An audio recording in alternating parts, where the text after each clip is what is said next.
I make about $1,000 a week selling covered calls. It can be a risky strategy. It is not meant to replace traditional investing, and it can cost you a little bit of money.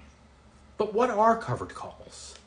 I'm going to try to explain this as briefly as possible because the first video I filmed was over 8 minutes and I was like, nobody's going to watch this. So the first part about covered calls is that you have to own the stock in the company and you have to own a minimum of 100 shares. The problem I have with social media is with companies like Tesla, if you have 100 shares, you can make about $1,200 a week. So a lot of content creators go, I make $1,200 a week selling covered calls, and you can too.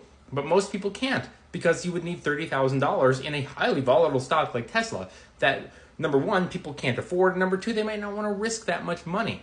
So anyway, you have to first own 100 shares, and then you sell a call against your shares for income.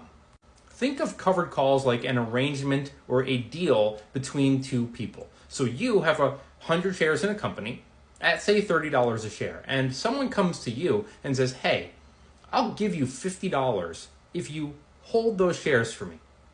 And in a week or 2 weeks or 3 weeks or a month or whatever timeline you specify as the person selling the call, I personally do weekly, if that stock is over $31, I get to buy those shares from you at $31. Now the stock could be $42.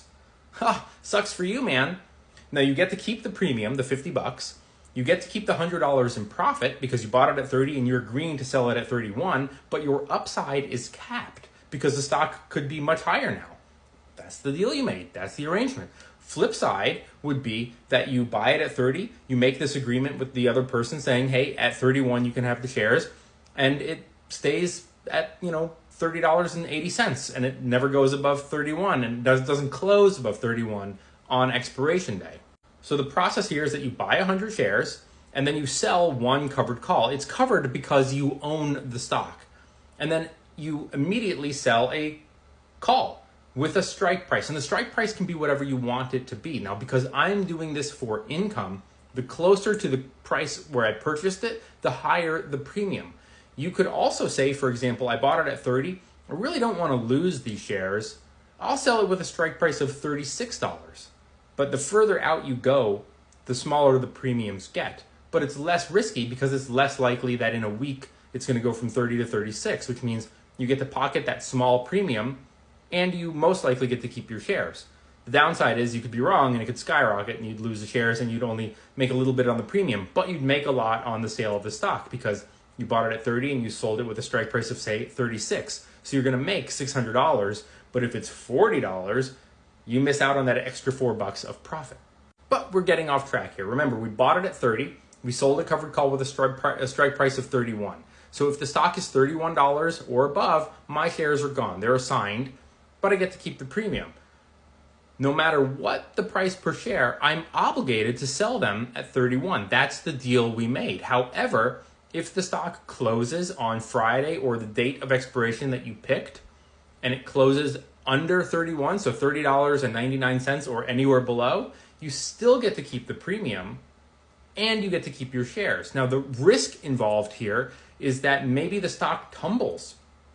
You buy it at 30, you sell a covered call at 31, and it goes to $22 on really bad earnings, for example.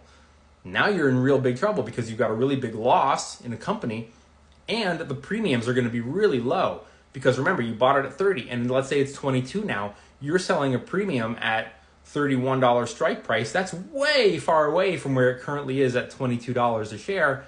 You're going to make no money on those options and you've got a really big loss. If covered calls make you nervous, you shouldn't do it. If you don't want to lose your shares, you probably shouldn't do it, or you should buy an additional 100 shares just for the sake of generating income. That's what I do. And you are never obligated here. You can always buy back the options contract before expiration. So if you're in on the 21st and say it's the 24th and the stock has skyrocketed and you're going, oh my God, no, I'm going to lose my shares and I didn't want to lose my shares. You can just buy back the options contract, but it's going to cost you. That can be a big risk as well. You can take a quick screenshot of this if you want to study it.